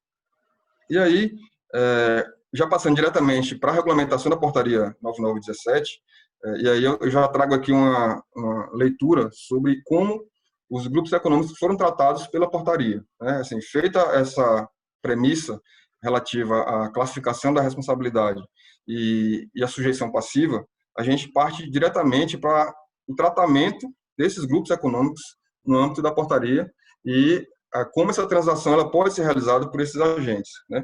E aí, lá no artigo 21, a gente já identifica desde logo, né, que um primeiro efeito que se identifica a respeito dessa questão dos grupos econômicos é que, para a mensuração da capacidade de pagamento, os sujeitos passivos, e aí a gente fala do contribuinte, do responsável tributário ou do responsável patrimonial, poderão ser considerados, sem prejuízo das informações prestadas, as seguintes fontes de informação. Ele diz lá, no parágrafo 2º, havendo mais de uma pessoa física ou jurídica responsável pelo mesmo débito ou conjunto de débitos inscritos, a capacidade de pagamento do grupo poderá ser calculada mediante soma da capacidade de pagamento individual do devedor principal e de seus corresponsáveis. Então, desde logo, a gente vê que há a possibilidade da análise global desse grupo no que tange à necessidade da mensuração da sua capacidade de pagamento. E aí vamos lá no artigo 36, estabelece lá que os devedores descritos no artigo 32 são aqueles que podem apresentar a transação individual, né, como proposta. Eles devem, no seu plano de recuperação fiscal, contemplar, e ele coloca aqui, a situação patrimonial, e aí no inciso 2 do artigo 36, a qualificação completa do requerente, e no caso de requerente pessoa jurídica, de seus sócios controladores, administradores, gestores e representantes legais. Então, mesmo controladores, aí, embora a terminologia desse artigo fale de grupos econômicos de direito, aqueles que estão efetivamente formalizados, essa mesma lógica vai se aplicar também nos grupos econômicos de fato, como a gente pode verificar mais adiante. Lá no inciso 3, a linha E, consta também que deverá, nas demonstrações contábeis relativas aos 3 últimos exercícios, apresentar a descrição das sociedades de grupo societário de fato ou de direito. Então, veja que o grupo societário de fato também está contemplado ali na necessidade de descrição das sociedades que compõem aquele conglomerado societário. Seguindo, a gente vai encontrar, tem vários pontos que a gente vai encontrar, eu estou resumindo aqui para a gente também não estender demais. Lá no inciso 8, a gente tem relação dos bens particulares dos controladores, administradores, gestores e representantes legais, ou seja, relação de bens de todos. A declaração de que o sujeito passivo ou responsável tributário, durante o cumprimento do acordo, não alienará bens ou direitos. Vejam, o sujeito passivo ou responsável tributário. Lá no inciso 13, declarar que não utiliza ou reconhece a utilização de pessoa natural ou jurídica interposta. E aqui, a utilização de pessoa jurídica ou natural interposta é uma característica básica de formação de grupos econômicos de fato, né? Isso é uma prática corriqueira. Então, vejo que isso está contemplado também, embora como declarar que não utiliza, a gente vai ver que, mesmo essa situação e a situação de frustrar a recuperação dos créditos, que a pessoa também deve declarar, caso ela tenha praticado, ela deve declarar que não praticou, mas caso tenha praticado, a gente vai ter lá no parágrafo 3º a seguinte regra. Essa regra que é talvez aí o ponto mais sensível do tratamento desses grupos econômicos no âmbito da transação, né? Havendo o reconhecimento da utilização de pessoa jurídica, de pessoa natural ou jurídica interposta para ocultar ou dissimular a origem ou a destinação de bens, de direitos e de valores, seus reais interesses ou a identidade dos beneficiários de seus atos, em prejuízo da fazenda pública, nos termos do inciso 13 do caput desse artigo. E aí eu lanço luzes nessa parte do trecho. A aceitação da transação fica condicionada à concordância das pessoas físicas e jurídicas envolvidas em ser corresponsabilizadas pelos débitos transacionados. Então, esse ponto é muito importante porque ele traz uma regra que já sinaliza para a própria administração pública a possibilidade de convolar aquela situação irregular numa situação regular, né, desde que aceitos e preenchidos determinados parâmetros, né, e que esteja evidentemente caracterizado o interesse público naquela medida a ser adotada. Então, com isso, a gente já consegue aí trazer uma regra muito clara a respeito da possibilidade da regularização desses grupos econômicos de fato, né, que possam aderir a uma transação e, nessa oportunidade, já resolver sua situação perante o fisco para evitar outros desdobramentos negativos para a sua atuação econômica. E aí, por último, já para encerrar aqui, o meu tempo acho que já estourou, a questão do devedor quanto mais. Tudo isso que a gente está falando, a questão da interposição fraudulenta de terceiros nas relações econômicas, utilização de pessoas interpostas sem idoneidade patrimonial e outras medidas que servem para ocultar o real interveniente naquelas operações, tudo isso traz em si embutida a ideia do devedor quanto mais, né? E a gente tem lá na lei, né, justamente uma regra que veda a participação do devedor quanto mais nas transações. E aí o que a gente precisa, e aí é importante que a gente está falando aqui de uma norma de eficácia limitada, ainda vai haver aí, tem um projeto de lei, Cristiano pode até falar melhor sobre isso, que vai delimitar melhor as balizas, né, em que se inserirá esse devedor quanto mais, né, em que situações ele vai ser caracterizado, mas enquanto não há essa regulamentação, não há vedação também, mas o importante é a gente saber que a intenção da Fazenda Nacional é tentar, o máximo possível, restringir as vedações para a ocorrência dessas transações e, ao mesmo tempo, atuar de maneira indutiva para a atuação regular dos agentes econômicos. Então, em linhas gerais, era isso que eu queria trazer para vocês e dizer, né, que, em conclusão, há, de fato, diante da norma atual, essa viabilidade da realização de transação por responsáveis tributários ou patrimoniais e que os grupos econômicos de fato, que são, na verdade, eu acho que o grande ponto aí de atenção de todos, encontram um palco propício para a realização de atividades do seu interesse junto ao fisco. Obrigado. Obrigada, doutor Bernardo. Realmente foi uma aula aí sobre o tema, né? Muito interessante, trouxe vários aspectos. E eu vou deixar só uma perguntazinha para na próxima rodada ser colocada, que é exatamente a questão de, então, quem tem, porque a lei fala, é vedado reduzir multas penais, então seria aquela multa de 150%, então essa pessoa pode propor transação, só não vai ter a transação, só não vai ter redução de multas, mas pode ela propor uma transação. Deixa essa pergunta aí, né, com relação a essa questão. Agora vou passar a palavra para o doutor Antônio Souza, que é o presidente da Comissão de Assuntos Tributários da OAB Pernambuco, né? E para que ele possa fazer as colocações e trazer as perguntas do pessoal que está participando do nosso evento. Doutor Antônio Souza, a palavra é sua. Boa noite a todos. Realmente, dentro da minha função aqui de trazer perguntas e problematizar um pouco o tema, eu gostaria de fazer um comentário inicial e já partir para deixar uma pergunta para cada um.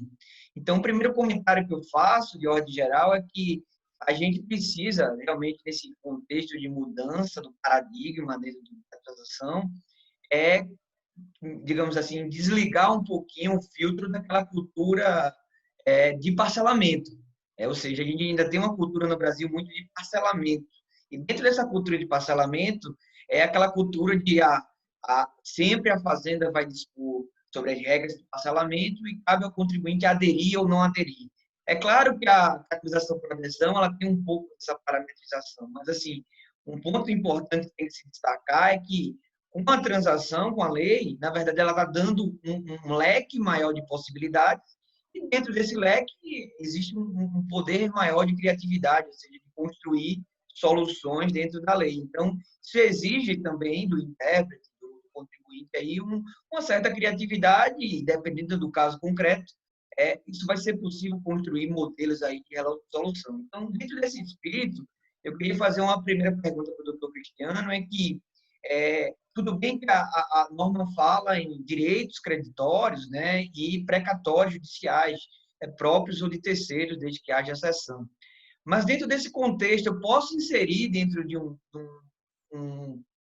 acordo de transação a cessão de direitos, créditos fiscais pendentes de apreciação, por exemplo, créditos com pedido de ressarcimento, mas que ainda não foram apreciados pela Receita Federal, ou seja, a mesma empresa ela deve a Fazenda Nacional, mas tem pedidos de ressarcimento pendentes de análise. Isso pode ser colocado dentro da mesa de transação, ou, por exemplo, inserir dentro da transação uma possibilidade de uma alienação por iniciativa da PFN ou em conjunto, ou seja, eu tenho esse imóvel, eu vou pagar esse débito com esse imóvel, mas assim, ao invés de dar em pagamento, eu quero botar esse imóvel à venda e o produto ser revertido dentro do acordo de transação, ou, por exemplo, uma cessão de direitos atinente àquele bem ou direito que vai gerar uma renda mensal e isso ser incluído dentro do acordo de transação. Estou falando aqui exemplos genéricos que poderiam, em tese, ser colocados dentro desse contexto. A minha pergunta é justamente em cima disso. É possível construir acordos de transação com base, né, na apresentação desse tipo de ativo e na realização desse tipo de ativo dentro da transação? Então, essa é a minha pergunta para o doutor Cristiano. A minha pergunta para a doutora Juliana vai no sentido de utilizar o NPJ de modo preparatório a uma transação. É claro que, de uma maneira geral, a gente vai sentar e vai pensar numa transação, mas, às vezes, o contexto do débito a ser transacionado, quantidade, complexidade, pode envolver um tempo maior de maturação dessa transação, tal como verificação do que é devido ou uma construção de um plano de recuperação ideal. E aí, dentro desse contexto, pode-se convencionar a realização de um NJP, por exemplo, para suspender as execuções fiscais em trâmite, enquanto esse acordo de transação não for concluído, ou seja, a utilização do NJP aqui como uma figura preparatória de uma transação e não o NJP dentro da transação. A minha pergunta é se isso seria possível, por exemplo, dentro de um contexto, claro, de uma transação mais complexa, que vai envolver aí uma construção de um plano de recuperação, análise de débitos ainda, enfim, se é possível utilizar esse instrumento como, digamos assim, um ajuste preparatório para a transação. E, por fim, para o doutor Bernardo, eu faria uma pergunta em relação, não ao grupo econômico em si, mas a questão de um responsável, pessoa física, por exemplo. Ou seja, ele foi arrolado como responsável, seja por ter sido sócio-gerente ou outro motivo, e ele foi colocado dentro da legislação como responsável tributário. A minha pergunta é, ele pode transacionar? E se sim, quando ele for transacionar, o que é que vale para ele? Os requisitos de pessoa física ou os requisitos da pessoa jurídica? Eu digo isso porque, assim, o artigo 11, parágrafo 6º da legislação da lei, ele fala em descontos em transação que envolva a pessoa natural. Ele não diz transação do débito da pessoa natural. Então, a minha pergunta é se um terceiro responsável, pessoa física, ele for firmar um acordo de transação, para ele se aplica os limites da pessoa jurídica, até 50%, ou os limites da pessoa natural, que é até 70%, e ali um prazo diferenciado. Então, essa é a minha pergunta. E a segunda pergunta dentro desse contexto é se, para fins de avaliação da capacidade de pagamento dele, vai se levar em consideração o patrimônio pessoal, pessoa física dele, ou o patrimônio de eventual empresa que ele faça parte, que ele seja sócio, ou coisa do tipo. Então, essas, na verdade, são as minhas perguntas, e aí, na busca realmente de contribuir com esse debate, que é tão importante, eu deixo a palavra aqui para a doutora Mary e espero não contribuir com esse debate. Muito obrigado. Obrigada, doutor Antônio. Vamos dar 5 minutos para cada um responder essas perguntas rapidamente, por conta do adiantado da hora, embora por a gente ficássemos aqui a noite toda, porque temos um monte de perguntas aqui, inclusive das pessoas que estão assistindo. Doutor Cristiano, a palavra é sua. Bem, vamos lá. Em relação a garantias, bens e tipos de ativos, a lei, ela não trouxe, nem a lei, nem a nossa regulamentação, não existe uma vedação a priori sobre a espécie de crédito a ser ofertado. Né? Tudo isso aí vai compor o âmbito de negociação. Assim, da mesma forma, a lei também não condicionou, nem a regulamentação condicionou a realização de transação à oferta de uma garantia. Não existe essa, digamos, essa exigência aplicável a todos os casos. Né? E são situações que vão decorrer do âmbito, do escopo do acordo que está sendo travado. Então, em tese, o direito de crédito, ele pode ser ofertado. Embora, quando a gente trata de créditos tributários, existe a 9430 existem algumas regras da 9430 que na transação eu não posso afastar o regramento da 9430. Uma vez obedecida a 9430, estando dentro daquele limite da compensação tributária, aquele crédito ele é passível de ser oferecido, sim, e aí vai depender do arranjo que for estabelecido naquele caso concreto. Tá? Então, respondendo, né, bem objetivamente, é possível, sim, direitos creditórios, como também, se o contribuinte tem um bem de outra natureza, né, não estou falando aqui de um direito de crédito, falando de um bem do imóvel, né, que foi o exemplo também que a Mary trouxe, é possível que o contribuinte coloque esse imóvel na negociação e que se convencione ali uma alienação por iniciativa do próprio contribuinte ou por iniciativa da PGFN e aquele valor seja vertido para quitar a dívida. Assim, é possível, não tem essa vedação. E aqui eu não estou falando da dação em pagamento de imóveis, que é uma outra regulamentação. Estou falando de um bem que se vai trazer, se vai colocar no acordo e se vai convencionar que aquele bem vai ser alienado, e o próprio contribuinte pode fazer isso, e trazer o produto daquela alienação ser revertido para a quitação do passivo. Um outro ponto que eu vi que chegou aqui pelas mensagens é em relação à utilização de créditos de prejuízo fiscal. Esses créditos, eles se encaixam naquela situação que eu mencionei. Eles são créditos que têm uma forma própria de utilização prevista pela legislação, submetidos àquela trava. Os 30% são créditos contábeis, ele não é um crédito passivo de ser restituído, feito um crédito, por exemplo, de um ressarcimento, de um pedido de ressarcimento. É um crédito de uma natureza diferente. O crédito de prejuízo fiscal ele é um ajuste contábil que o contribuinte faz na escrita dele e submetido à limitação lá dos 30%, a famosa trava dos 30%, que tem um regulamento próprio para ele. Então, ele não é possível de ser monetizado e virar um numerário aqui no âmbito da compensação. Tá? Um outro ponto que colocaram aqui também na pergunta foi: é possível a transação extraordinária, ela exige garantia? E aí a resposta é não. A transação extraordinária, que era a portaria 9924, que foi editada nesse contexto da pandemia, lá em março, ela flexibilizou a necessidade de garantia em relação à legislação de parcelamento, que exigia acima de 1 milhão, se a dívida fosse acima de 1 milhão, o contribuinte tinha que apresentar uma garantia. Nessa modalidade de transação, a gente flexibilizou e trouxe um acordo bem mais maleável e adaptado à situação atual, né, que a gente está vivenciando. Então, sobre algum outro ponto que chegou aqui também, perguntaram aqui, estou aqui usando meus 5 minutos, e quando terminar eu vou tentar responder aqui. Então, foram muitas perguntas. Perguntaram aqui como é que os acordos de transação e NJP serão divulgados no site da PGFN? É uma pergunta que uma pessoa fez aqui. Sim, a transação, os acordos de transação já estão disponíveis lá no site. O NJP está sendo trabalhado, porque a nossa preocupação, e se aplica tanto ao acordo individual quanto ao NJP, diz respeito ao eventual dado do contribuinte que seja coberto por sigilo. Então, esses termos têm que ser manualmente validados e verificados para ser tarjada alguma informação que realmente não seja passível de divulgação.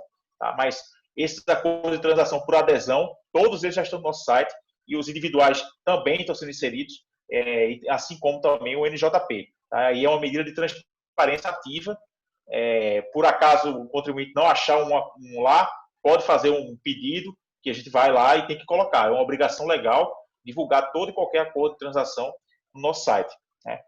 Uma outra pergunta que fizeram aqui sobre os descontos. Como é que esses descontos incidem? Os descontos é uma coisa importante esclarecer. E eu falo isso com a convicção de que a transação ela pode ser muito melhor que qualquer refis que já apareceu, para quem tiver necessidade. Porque a trava do nosso desconto, ele observa essa limitação dos 50% ou 70%, ou se for uma daquelas categorias especiais ou pessoas físicas, ela incide sobre o valor total da dívida. Então, isso significa que o desconto pode chegar a 100% de multa de juros e encargos. 100%. Pode ficar só o principal. O pago principal é que é uma vedação de incidência, e esse limitador dos 50% ou 70%, ele observa o valor da dívida como um todo. Então, ela pode chegar a cair 100% em todos os acréscimos. É lógico que tudo que vai dizer quanto o contribuinte vai receber de desconto ou não vai ser essa análise de capacidade contributiva, que a gente vem chamando aqui de capacidade de pagamento. Essa capacidade vai moldar o quanto desse desconto vai incidir no caso concreto. Então, acho que tem uma outra questão aqui. Deixa eu ver. Tem uma pergunta aqui do Fernando Andrade. Ele perguntou se a exigência de os créditos serem irrecuperáveis, se fosse recuperação, se aplicaria às categorias especiais. Então, a resposta é que se aplica sim. A especialidade dessas categorias foi em relação ao prazo, que é um prazo de até 145 meses, comparado ao prazo ordinário, que é de 84 meses. Essas categorias especiais têm um prazo de até 55 vezes, mas a exigência de desconto também, que pode ser até 70%. Mas a exigência do crédito ser irrecuperável, difícil de recuperação, que, em outras palavras, é a análise de capacidade de pagamento, o termo técnico que se colocou na lei foi créditos irrecuperáveis ou difíceis de recuperação, mas, na prática, isso significa o contribuinte demonstrar que não tem condições de pagar o seu passivo num prazo de 60 meses. É isso que está lá na legislação, é essa análise que é feita. Então, eu acho que era isso. Tem um outro ponto. A doutora Mary colocou uma situação que era um contribuinte que tem uma dívida há muito tempo e tem uma capacidade de pagamento razoável e quer fazer uma transação. Esse contribuinte pode, né? Então, vamos lá. Sem falar na transação das teses relevantes, a transação do contencioso e aquela transação de pequeno valor, que são aqueles outros 2 capítulos que estão aguardando a portaria do ministro para serem regulamentados. Eu estou falando aqui especificamente da transação da dívida. Existem 2 situações em que a gente considera aquela dívida como se enquadra como irrecuperável, difícil de recuperação, olhando aspectos relacionados ao tempo de cobrança. Por exemplo, então eu tenho débitos que estão há mais de 15 anos inscritos na dívida ativa. Esse débito é elegível para transação, porque na nossa análise, isso na nossa base, um crédito de universidade, ele realmente ele é considerado irrecuperável. Da mesma forma, se eu tenho uma dívida que tem uma decisão judicial, a discussão judicial e suspensa há mais de 10 anos, também ela se encaixa nessa possibilidade. A gente, nesse caso, só olha a dívida. Em geral, a capacidade de pagamento, ela olha a dívida e olha o contribuinte. Ele é uma equação montada com características da dívida, endividamento, e com características do contribuinte. Sempre a equação leva em conta esses 2 pilares. Mas, em algumas situações, uma característica da dívida ela é tão determinante que ela torna aquela dívida ela é considerada irrecuperável. E, do mesma sorte, tem situações que alguma característica do devedor é tão determinante que ele já é considerado irrecuperável, independentemente de olhar a dívida, que é o caso que a Juliana comentou lá dos contribuintes que estão em processo de falência ou em recuperação judicial. A lei presumiu que esses caras eles estão enquadrados nessa situação de ausência de capacidade de pagamento suficiente. Então, em regra geral, eu sempre olho um binômio. A capacidade de pagamento ela olha o endividamento do sujeito e olha as condições econômicas dele. Então, aspectos objetivos da dívida e subjetivos do contribuinte. Mas, em algumas situações, há um extremo em um dos lados da equação que só isso já torna o débito enquadrável. Aí ele poderia fazer, sim, no âmbito da cobrança da dívida ativa. Obrigada, doutor Cristian. Conseguiu responder um monte de coisa em pouco tempo. Parabéns. Tá bom. Obrigado. Doutora Juliana, a palavra está com a senhora. Juliana? Bom, eu vou responder a pergunta do Antônio sobre a necessidade de um prévio NJP quando eu estou diante de uma transação que, de alguma forma, exige um tempo maior para que eu possa verificar quais são os débitos e tudo. Antônio, eu acho que não tem necessidade, porque, assim, a própria regulamentação da transação, ela prevê que, no caso, no momento em que a transação ainda não foi assinada, mas se você está numa fase de negociação, é possível, de comum acordo, as partes pedirem a suspensão dos processos, né? Quer dizer, não faz muito sentido se aquele contribuinte está apresentando uma documentação, está numa negociação, que a gente tenha uma alienação, que a gente tenha uma penhora, que a gente tenha um ato que é característico do andamento natural do processo e que isso, de certa forma, seria inibido se a transação já tivesse sido avançada. Então, nesse ponto, eu acredito que não usaríamos a transação para essa finalidade, desculpem, o NJP para essa finalidade. Mas, sem dúvida nenhuma, e aí tentando responder a pergunta da Mary, que ela colocou o seguinte, no caso do contribuinte, que ele é recuperável, ele pode transacionar? Bom, depende, porque se aquele contribuinte que é recuperável, mas como o Cristiano colocou, tem alguma dívida que se enquadra dentro de uma das hipóteses eleitas pela lei e que está disposta no edital, ele pode ser beneficiado. Então, aquele contribuinte que tem uma dívida há mais de 10 anos com uma decisão judicial.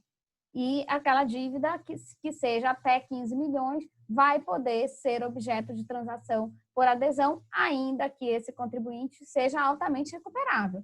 E outra coisa, o contribuinte recuperável, ele vai poder sim transacionar nos casos da defesa, né? Nos casos da transação do contencioso, cuja regulamentação está sendo muito aguardada, seja por nós procuradores, seja pelos contribuintes. Então, e você também perguntou, Mary, com relação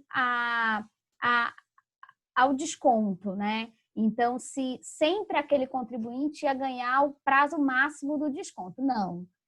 Existe todo um ajuste que é feito pelos sistemas da Procuradoria e o procurador ele vai ter que olhar para a capacidade econômica daquele contribuinte e verificar, a partir dali, o máximo de desconto que ele tem. O máximo e o mínimo. Então, eu tenho um parâmetro máximo e um parâmetro mínimo. Dentro daquilo vai depender da forma como o contribuinte se apresenta em relação a garantias, em relação a adiantamento do valor, em relação ao diferimento que ele vai precisar. Então, isso vai fazer parte da negociação que vai ser feita ali entre o contribuinte e a Fazenda. Então, eu acho que eu estou vendo aqui algumas outras perguntas, mas eu acho que o Cristiano já respondeu, e aí ficaram algumas para o Bernardo. E estou vendo aqui que o Fernando foi meu aluno, que está aqui prestigiando a live, e também tem colegas da Procuradoria aqui nos prestigiando, que eu fico super contente. Obrigada, doutora Juliana. Realmente ouvir vocês é muito importante, cada um traz assim, um enriquecimento, um conhecimento prático do que está acontecendo, que ajuda todo mundo a refletir sobre esse instituto e a importância dele. Né? Doutor Bernardo, a palavra é sua. Vamos lá.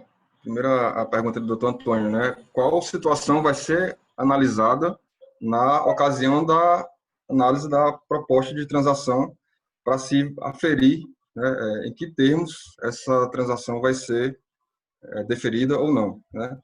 E aí, no campo subjetivo, a análise vai ser realizada com base nos critérios fincados no perfil do responsável ou no perfil do devedor principal.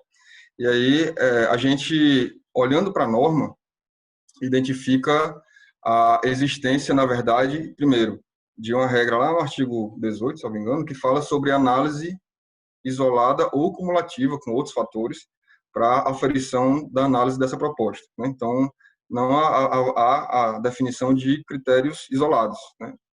Deverá ser analisada a conjuntura. Segundo, lá no inciso que trata sobre a situação econômica e a capacidade de pagamento do sujeito passivo, a referência ao sujeito passivo. E aí cabe, nesse conceito, tanto o devedor principal, contribuinte, como o responsável.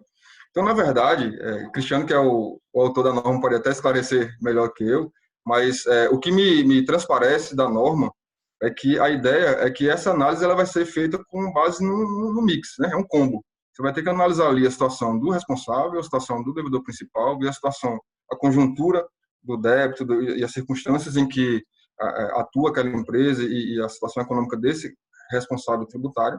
E com base nessa análise conjugada, chegar-se-á a uma conclusão sobre a viabilidade ou não dessa proposta de transação, né? Acho que não há uma análise isolada sobre a situação do responsável ou uma análise isolada da situação do devedor principal. Você vai ter que conjugar esses dois fatores. E aí, eu vou passar logo para as outras perguntas, e aí, Cristiano, se quiser depois complementar, fica à vontade aí. Eu fico aqui indagado sobre como harmonizar a proibição de transação com devedores contumazes com a qualificação habitualmente adotada pela PGFN para os grupos de fato, como sendo de natureza fraudulenta e com a circunstância geralmente habitual de que os passivos desses grupos são expressivos e formados ao longo de vários anos. Aqui a dúvida é a questão da harmonização da proibição de transação com devedor quanto mais e, ao mesmo tempo, a gente conseguir viabilizar essa análise desses grupos econômicos dentro do ambiente da transação, né? E aí, esse ponto talvez seja o ponto mais difícil de tratar que a gente tem aí até agora, porque isso foi até alvo de alteração da conversão da medida provisória para a lei, né? Na medida provisória, 899, a gente tinha, inclusive, uma vedação a multas qualificadas, que são decorrentes de práticas tidas como fraudulentas, e justamente por essa natureza dessas atividades, se imbricarem com o conceito de devedor quanto mais, elas estavam contempladas expressamente lá, né, na medida provisória. Na conversão para a lei, houve uma discussão, e aí Cristiano participou da discussão no Congresso, então ele vai poder também falar sobre esses bastidores, mas o fato é que não se entendeu como madura o suficiente essa vedação, né, e aí entendeu-se necessário maiores digressões, maiores delineamentos, né, para que essa caracterização do devedor quanto mais, ela de fato traga uma segurança maior para se considerá-la impeditiva para a realização da transação. Então, é um ponto aí que está em aberto, né, e aguardando um projeto de lei para solucioná-lo. Eu acho que a gente ainda não tem, né, Bernardo? A gente tem a definição do que é o devedor quanto mais. Então, eu acredito que, por hora, por exemplo, nesse caso que o Fernando coloca aqui, a formação de grupo. Vamos imaginar que a Procuradoria já caracteriza aquelas pessoas jurídicas e físicas como fazendo parte de um grupo econômico de fato, por exemplo. Aí, se eles quiserem reconhecer que eles fazem parte daquele grupo e pagar a dívida de todo mundo, pode fazer transação, não tem problema nenhum. Né? Isso, inclusive, está previsto na norma de execução, na portaria, exatamente. Agora, realmente, eu acredito que se a Procuradoria trata aqueles contribuintes, né, teve uma operação de fraude fiscal estruturada, enfim, está lidando, já pediu a formação de grupo econômico e tal, não dá para considerar, para fins de capacidade econômica daquele contribuinte, só um desses aí, e sim a totalidade dos débitos de todo aquele conglomerado que está sendo tratado como tal pela Procuradoria, né? Agora, claro que isso tudo vai depender de como está o andamento das ações judiciais, se teve cautelar fiscal, como foi a resposta do Poder Judiciário. Eu acho que tudo isso faz parte da negociação que venha a ser travada entre essas empresas que fazem parte de um grupo e a Procuradoria, né? Eu acho que o Cristiano pode complementar aí. Doutor Bernardo, quer dizer mais alguma complementar? Só a última pergunta aqui que fizeram, né, doutor Bernardo, com base nessa interpretação da solidariedade, com base no artigo 124, como a PGFN interpreta o parágrafo único do artigo 134, que só permite a responsabilização em matéria de penalidades às de caráter moratório. Se eu entendi bem aqui a pergunta, na verdade, essa disposição do artigo 134, parágrafo único, né, que trata dessa responsabilidade e em matéria de penalidades, ela afasta e mantém apenas a de caráter moratório, ela tem por intuito, né, manter para esse responsável apenas aquelas multas moratórias decorrentes ou da ausência de pagamento de tributo ou decorrentes do não pagamento a tempo desse tributo, né? E aí exclui-se com isso as multas de ofício e multas isoladas, né? Essa foi a intenção da norma e imagino que seja isso que ela queira esclarecer. Aí das perguntas que chegaram para mim foram essas. Obrigado. Obrigada, doutor Bernardo. Realmente, quando está se falando em nova regulamentação, já fica marcado o próximo, para quando sair a nova regulamentação, para a gente voltar aqui, tá certo? Mas aí, só abusando um pouquinho do direito aqui de ser o IPET que está promovendo, eu só gostaria de fazer duas últimas perguntas. Uma para a doutora Juliana, no caso, e se existe o débito lá dentro do processo e que está se discutindo questões, está sendo cobrados débitos relativas às questões que o Supremo já decidiu favoravelmente. Nesse caso, a Procuradoria pode rever e já considerar, no bojo da transação, reduzir isso, admitindo essa parte. E a outra para o doutor Cristiano, no sentido de seguinte, o contribuinte ele tem execuções em várias regiões, Rio Grande do Sul, São Paulo, primeira região. Nesse caso, ele vai juntar todas as execuções num lugar só, onde seria esse lugar, ou ele tem que propor em cada lugar uma transação. Tá? E nesse caso, doutor Bernardo, se o contribuinte quer fazer execução dentro da Procuradoria, ele se dirige para onde? 2 minutos para cada um responder, que a gente já está aqui há 2 horas e por mim cabe muitos, porque eu estou querendo realmente adotar esse instituto para meus clientes para terminar logo com esses litígios. Doutor Cristiano.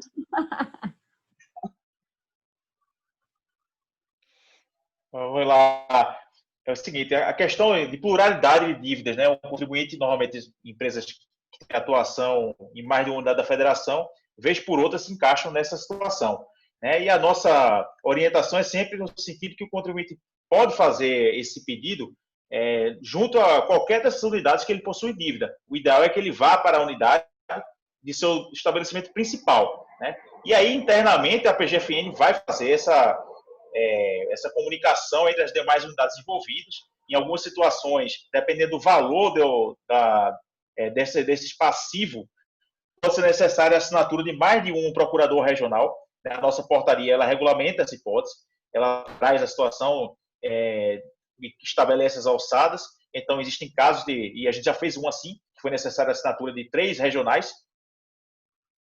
Eu acho que foi em São Paulo, na terceira região. Foi uma transação em que envolveu o mesmo instrumento. Né? Então, mas isso é uma questão que a PGFN se organiza. Não é necessário que o contribuinte faça pedidos em todas as unidades que ele possui dívida. Né? A recomendação é procure a unidade do seu estabelecimento principal, da sua matriz, e lá faça o pedido. E fazendo lá, a PGFN internamente vai fazer essa comunicação e essa análise conjugada. Né? Se fizer perante uma unidade que possui dívida, também é possível. Mas a gente orienta que prefira a unidade que ele tenha digamos assim, um maior relacionamento, que é a unidade até que conhece melhor a situação do próprio contribuinte, que está mais acostumado com os processos daquele contribuinte. Né? Mas é possível fazer perante qualquer unidade dessas que ele tenha dívida. E aí cabe a essa unidade, identificando que é uma hipótese que envolve dívidas de outras jurisdições, digamos assim, fazer essa comunicação com todos e alinhar internamente e colher as autorizações necessárias. Tá? Então, e complementando somente o que o Bernardo e a Juliana colocaram, é isso mesmo no caso de grupo, é uma análise que deve ser feita conjugada, né? Olhar as empresas, olhar os integrantes do grupo. A portaria trata desse ponto, fala que a capacidade de pagamento do grupo poderá ser verificada de acordo com a situação de todos os integrantes. E aí, no caso concreto, vai se verificar qual é a extensão. Caso um dos responsáveis venha querer fazer em nome próprio a transação das dívidas de todo o grupo, vai ser verificado qual é a situação dele perante o grupo, né, qual é o nível de envolvimento dele com o passivo. Né, e aí, essa análise sendo feita, pode ser considerada a capacidade não só dele, mas também do devedor principal, digamos assim, que foi quem praticou o fato gerador. Tá? Sobre o devedor quanto mais, realmente ele trouxe essa restrição ao devedor quanto mais, mas, entretanto, a gente ainda não tem a definição do que é um devedor quanto mais. Então, por enquanto, essa previsão, essa vedação que está na lei de transação, ela não tem eficácia. Ela guarda o nosso projeto de lei 1646 de 2019, que está numa comissão especial formada no âmbito da Câmara dos Deputados, está em análise já final, a comissão já fez audiências públicas, já superou todas as etapas do processo legislativo, e a gente espera que assim que terminar essa frente de priorização dos projetos relacionados ao enfrentamento da crise, da pandemia, a gente consiga retomar essa discussão, que é uma discussão importante, né? Mas não necessariamente um devedor que praticou o que a gente chama de fraude fiscal estruturada, nem sempre ele vai ser um devedor quanto mais. Então, o devedor quanto mais, ele exige, nos termos que está no PL, um procedimento para a caracterização dele como quanto mais, ele exige a prática de fraude, exige um passivo de um determinado montante e exige que esse passivo tenha sido rolado por um determinado período de tempo. Então, é uma série de requisitos e tem um procedimento prévio assegurado e contraditório ao contribuinte para que ele seja usado como quanto mais. Tá? Então, acho que é... Obrigada, doutor Cristiano. Doutor Bernardo. Bom, quem tiver interesse em fazer transações, a Procuradoria Regional da Quinta Região está de portas abertas, né? De preferência por via remota, por enquanto, né? No meio da pandemia. A gente tem todos os canais abertos, telefone, a gente está disponível para reuniões virtuais, mas havendo necessidade também, presencialmente a gente atende, né? E a gente está de portas abertas na sede, sempre que houver interesse, basta entrar em contato que a gente está à disposição. Ótimo. Muito obrigada, foi realmente um prazer enorme, muito elucidativas as questões que trouxeram, né? Quero agradecer ao doutor Cristiano, a doutora Juliana, ao doutor Bernardo, ao doutor Antônio Souza, por essa oportunidade de estarmos aqui debatendo esse tema tão importante. Obrigada a todos. Acho que caiu a chamada dela, mas assim, deixa eu ver só se ela retorna. Se não retornar aqui, eu faço encerramento. Deixa eu ver só. Não, acho que caiu mesmo a conexão dela. Não, acho que voltou agora. Mas só enquanto ela não estabelece, só uma perguntinha. Mas o desconto do responsável, pessoa física, por exemplo, aquele que foi redirecionado para uma dissolução irregular, que quer pagar, ele é o desconto da pessoa, o limite de desconto, na verdade, é da pessoa física ou da pessoa jurídica? Doutora Juliana. É para mim? Essa Olha, eu acho que nesse caso ele está respondendo por um débito da pessoa jurídica, né? Então, eu acredito que ele entraria no percentual de desconto da jurídica. Você concorda, Cristiano?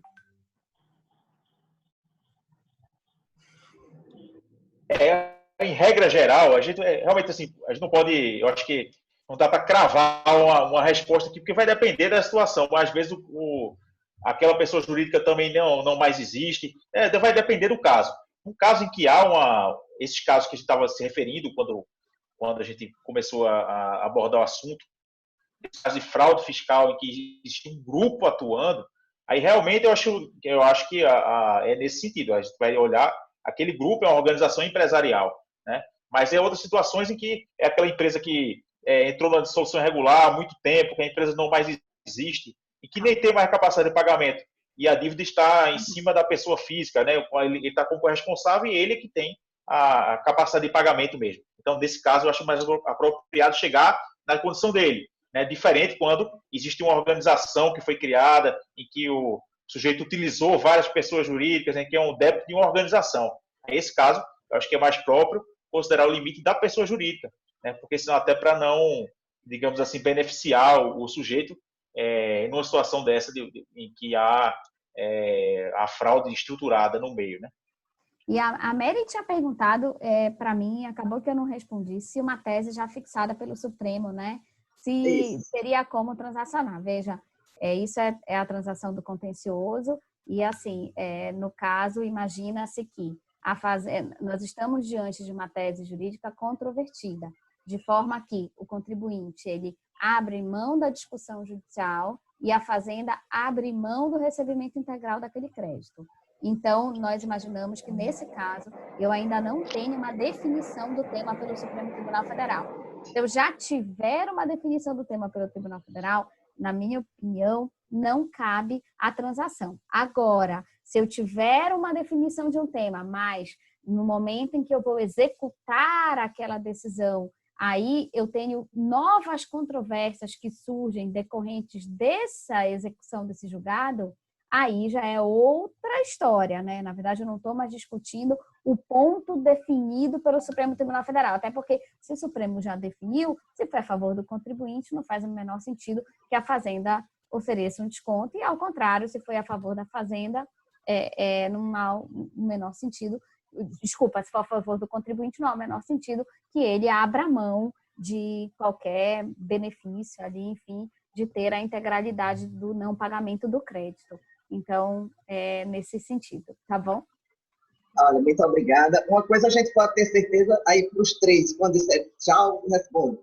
A Procuradoria da Fazenda está com boa vontade, no sentido de realmente aplicar na prática, né? Porque é redundante, mas aplicar essa transação. E vai ter assim, agora na época de Covid, as pessoas com dificuldade de pagamento vai olhar com os olhos mais generosos essas transações. As últimas palavras de cada um. Obrigada a todos. Doutor Cristiano. Obrigado por mais essa oportunidade, né? Eu reitero que a PGFN está à disposição, né, para qualquer evento dessa natureza, né? A gente sabe da importância, principalmente se tratando do Instituto Novo, que desperta muitas dúvidas, né? E então realmente é importante esse diálogo, né? Como o IPET sempre faz e permite que a gente interaja com um público bem qualificado, né? E a gente espera realmente que essas transações elas aumentem, né, e que aconteçam. O contribuinte pode contar com essa possibilidade.